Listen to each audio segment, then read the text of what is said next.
tal, com anem? Molt bé, molt bé. Arriba l'estiu, arriba la calor, i amb això arriben les festes majors a tots i cadascun dels pobles de Catalunya. Bé, poder no a tots, poder s'haurien d'omplir més. Tots tenim al cap què és la música de la festa major catalana.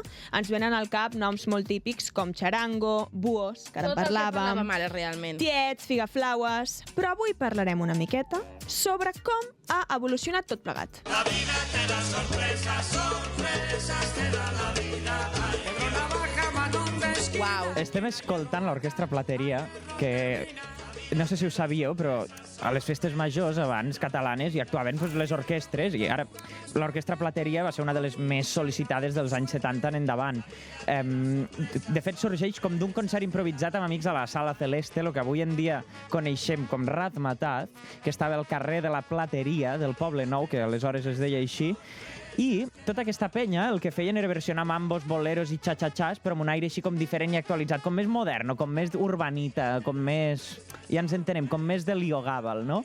Segueixen un camí similar a altres orquestres, com la Salseta del Poble Sec, i podríem dir que la música afrocubana, el que sentim ara aquí, és un dels 3 pilars que sustenta la música que avui en dia encara ballem a les festes majors. Un dels altres pilars que ho sustenta, com no, és la rumba catalana. Mare de Déu, que bona aquesta cançó.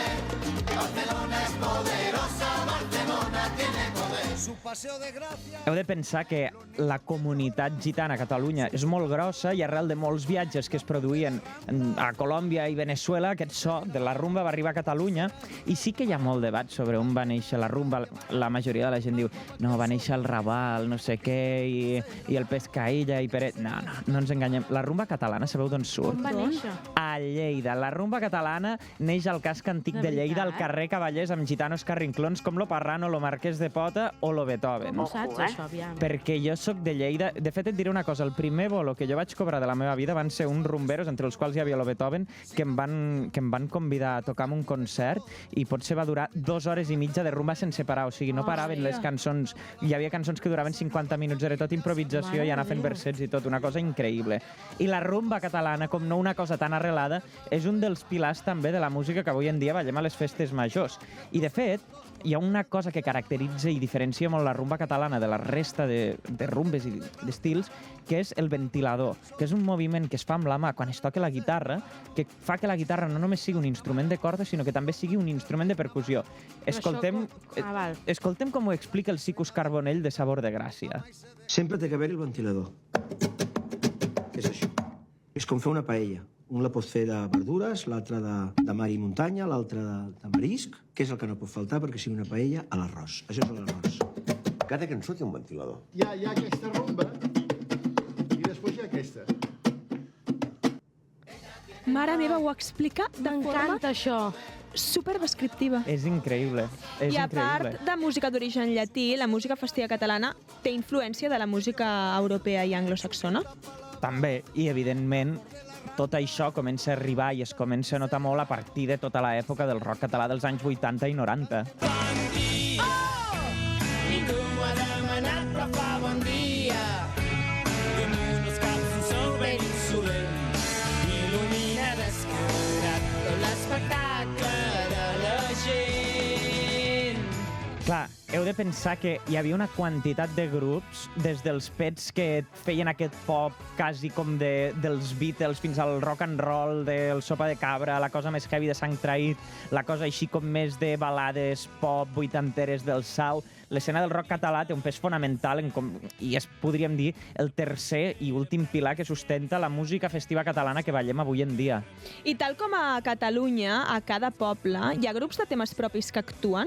Això és habitual a la resta de l'Estat? Doncs precisament aquí som l'anomalia nosaltres, perquè de fet, quan els artistes catalans ens trobem amb altres artistes de fora de Catalunya, flipen de la quantitat de concerts que fem, especialment en el circuit de festes majors, perquè allà, més enllà de les capitals de província i grans ciutats turístiques, la festa major és nit d'orquestra, nit de disco mòbil. Quina Ja barbaritat. Que diu... Hola. M'imagino que tenir tantes oportunitats de fer concerts ha de ser molt positiu, però alguna contrapartida ha de tenir.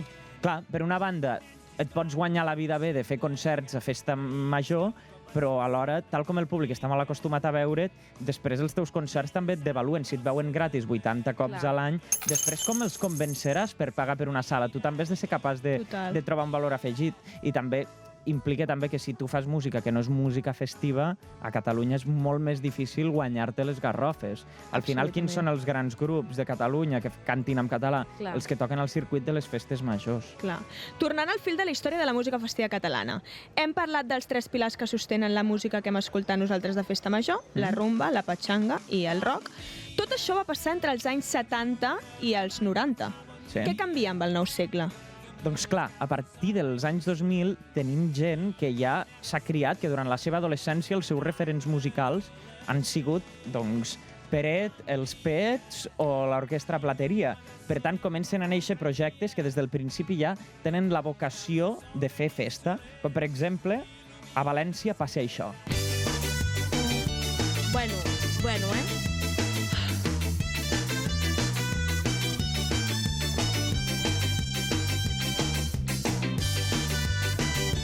Estem escoltant La Flama d'Obrir un Pas, on no només a València hi va haver una escena brutal, sinó que, a més, arrel de la realitat política del territori, fa que es generin tot de grups reivindicatius que anirien mutant i reinventant-se al llarg dels anys. No sé si... O sigui, tots sabem que el cantant de la Raïd i el de Zo són germans, però és que el Pancho de Zo abans estava en un grup que es deia Horchata, el DJ de Zo em sembla que abans estava a Espencat, el guitarrista de Zo abans estava a La Gossa Sorda, que és el que va escriure Esbarzers... O sigui, l'endogàmia la van crear ells. No, l'endogàmia, o sigui, abans que existís la hemofília a la família real anglesa, hi havia endogàmia a l'escena musical valenciana. ell és el millor. Mare de Déu. I tal com a València es portava aquest so més rockero, a Catalunya què estava triomfant als 2000 quan nosaltres naixíem? Doncs mira, a Catalunya va tornar la rumba, i si hi ha un grup que ha definit la música festiva en aquests últims 25 anys i que ha exportat el concepte del que es coneix com Barcelona Sound a tot el món, ha sigut La Pegatina. I en una altra vida vaig estudiar, tirant, i anar tirant, patada al cul, roba a la porta, m'hauré d'espavilar. Vaig voler salvar 100 vides amb el cas de bomber. Pep? Què deies, perdona? Si ets pegatiner. Soc bastant pegatiner. Jo de petit recordo haver anat, en plan, primera festa major de Lleida que vaig anar, recordo, mira, el 2014, veure a la festa major de Lleida Oques Grasses i La Pegatina. El teu somni, Gala. És el meu somni, la veritat. Però de quan cantaven les antigues de veritat, El concert que jo mereixo com a Ocker, considero. Clar, de La Pegatina, que són hereus del mestissatge i que veuen molt d'una gent que van mudar-se a Barcelona, eren francesos, però van mudar-se aquí, que eren els Mano Negra, el Manu Chao, tot això, també després els Dus Minguet. La Pegatina és un grup que ens ajuda a entendre tots els grups que venen després, com per exemple Charango. Bueno, avui estem fent les millors seccions que s'han fet mai al CAC, família? Del teu pas sóc titellaire. Deixo l'alegria a l'aire. I si us fixeu, tot aquest so mestís que barreja rumba, música afrocubana, cada cop es va convertint més cap al pop, cap a una cosa més mainstream, i aquí un dels pioners en fer sonar tot això a la ràdio van ser els Catarres, també. Deixa que et canti una cançó. Una cançó per al somriure més bonic d'aquesta nit. Que és tan salvatge i tan catarra com jo.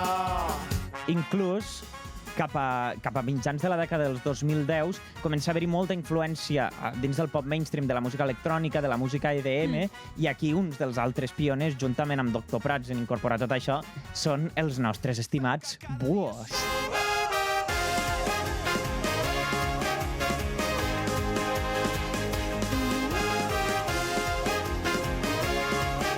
Gala, aquesta per tu, te la dedico. T'he fet alguna cosa? No, però com que estic, ets booer... Jo no sóc gens booer, Berta Roca? mal Quina entès. novetat! Berta Roca no sabia que jo no sóc booer. Perdona, Pep, Saura, digues. I si us hi fixeu, hem parlat de molts grups i de com tot això va evolucionant, com la música festiva va fent petits passos cap al mainstream. Ja veig que has llegit el guió i t'estàs a punt de tornar boja. La Gala ja està pujada a la cadira, sí. Però precisament crec que si hi ha un disc que marca un abans i un després en la evolució de la música festiva a Catalunya, és el Fans del Sol d'Oques Gràcies, que va sortir el 2019. Mare meva.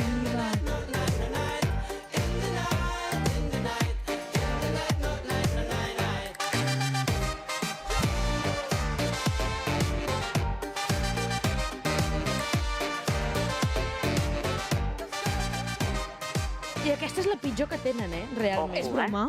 No, no és broma. És de les millors i a més me la van dedicar a mi perquè van dir no sé què del Malik. Però què van dir? No sé què del Malik, sota el teu Malik, tal. I ho van fer just en el moment en el que jo em vaig fer el meu piercing del Malik.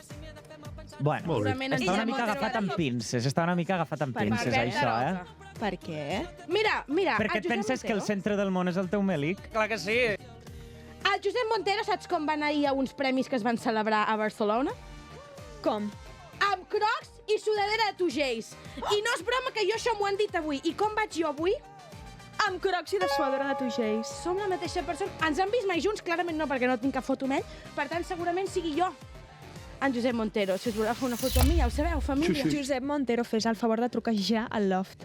Un dia d'aquests, perquè és que si no la Gala se'ns pot morir, tio. No, millor que no truqui, perquè em podria morir de debò. Va, ara, a fora conya, és evident que el Fans del Sol és un disc que marca un abans i un després tant en quant a qualitat artística, de producció, de posada en escena.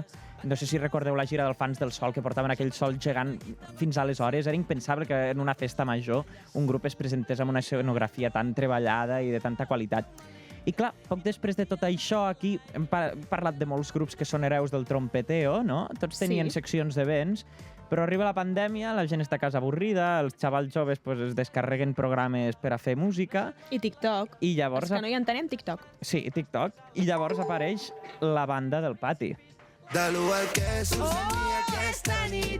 De l'1 al què, vas amb ressaca al partit. De l'1 al què, de l'1 al què, de l'1 al què. Jo vaig plorar, amb tot el disc de Tiets, dels nervis. Jo vaig fer un compte enrere a Twitter per aquest disc de The Tiets. Epic Solete? Sí, perquè jo ja era teatre abans, com tot, que jo sempre ho escolto tot abans que tothom, i vaig fer un compte enrere de 20 dies. Jo recordo ser a la listening party i ser conscient que aquest disc ho revolucionaria tot.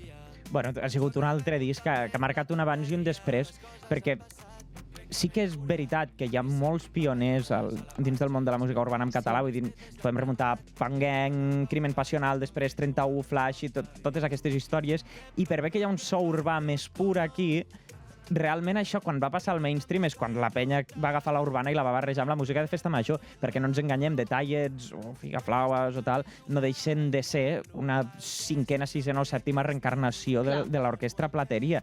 I, de fet, el que em sembla més graciós és que al principi de tot parlàvem de com l'orquestra Plateria es dedicava a fer versions de merengues, mambos, boleros i tal.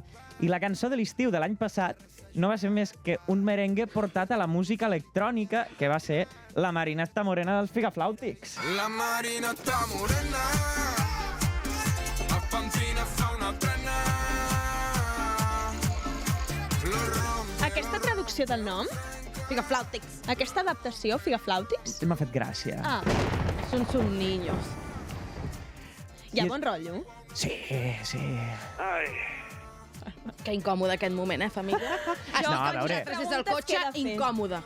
No, farà conyes. A veure, La Marina està morena i moltes altres cançons de Figaflaues són temazos. Els vaig Top veure... 3. Top 3 de cançons de Figaflaues? No, jo per mi crec que el seu millor tema és Que no s'acabi. La Marina està morena, està per allà amunt. I hòsties, ara potser m'hi hauré de fixar, però jo què sé... Aurora. No, Aurora a mi no em fa tant, però solucions i no problemes, mossego, alguna d'aquestes. 4 quissos, potser seria top 5, top 3 no ho sé, però por ahí està. Com amb mi, Aurora és la millor. Però al final, jo crec que el més graciós de tot plegat és treure la conclusió que, de la mateixa manera que hem començat parlant de l'orquestra Plateria, que és una cosa que aparentment no té absolutament res a veure amb Figaflaues, ens n'hem adonat que hem tancat un cercle complet i que tots aquests grups no deixen de ser una cara de la mateixa moneda. I ara que ho escolto, és literalment el mateix. Sí. Pep Saula, un dia més, deixant-nos de pedra i bocabadades. PDM, al Loft. Moltíssimes gràcies per... PDM, què vol dir? Pasta de moniato. Ah, de pasta de moniato, uau. Has vist cada dia? Tu ens ensenyes coses de música i nosaltres. De cultura pop. Cultura pop, sí, al final tot és cultura pop. Vinga, va, no marxeu. Això és el Loft. Podeu recuperar tot el contingut del Loft al videopodcast de Spotify o a 3CAT. I més contingut exclusiu al TikTok i Instagram d'Eva. Mua!